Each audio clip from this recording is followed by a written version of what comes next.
Exploration Toolkit has a minimap system. As you can see on the top right, I've gone ahead and set up a minimap, which is basically just an overhead view of this level right here.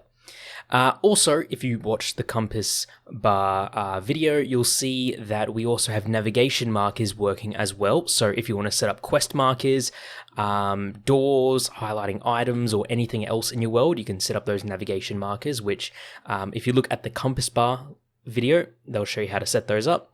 But yeah, we can set those up. You can see they appear on the map. We can also change the player's icon as well as pretty much every visual element. So let's go over how to set this up. So with the minimap, what we do is we pretty much just have to go ahead to our implementation prefabs navigation folder, and you'll see we have a minimap and a minimap square. So right now I've gone ahead and set up just a basic circular minimap. So if we select the object here, you'll see that this here is essentially just a canvas, and inside we have a minimap right here.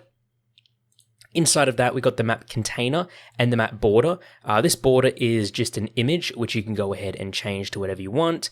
And the map container here is a mask. You can see we have a circle mask at the moment, and if I go ahead and disable it, you'll see we have the full map right here. Okay, essentially, we are just rendering this little circle of the mini map, and that map is contained over here in this little drop down here. We have the map image, which is that dungeon I've gone ahead and created.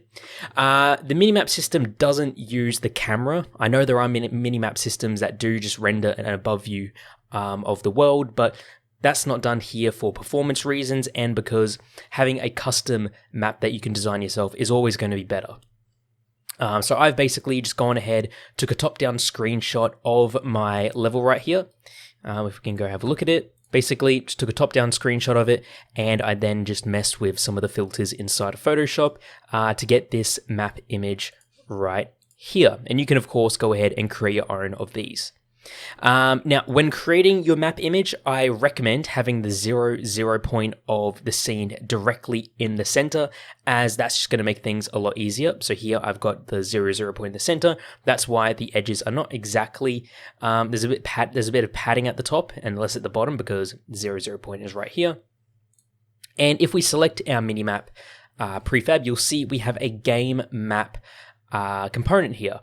Now, it's not called minimap because this could also be used for a map screen as well, and we have a number of different sections. First of all, we have the actual map, which is a sprite that we want to use, and then a pixels per unit ratio. This right here is essentially saying how many pixels on our minimap texture represents 1 unit. So you can, of course, change this. If you want a high definition map texture, then you probably want to up this number, whereas if it's a very low resolution, it's going to probably be lower. Then we have zoom. This is going to be how far in or how far out the map is basically zoomed in here at the top right corner. The map center position, this is going to define where on the map sprite the 0 point is. And since I set up my map to have the 0 point directly in the center, I just have it at 0 like this.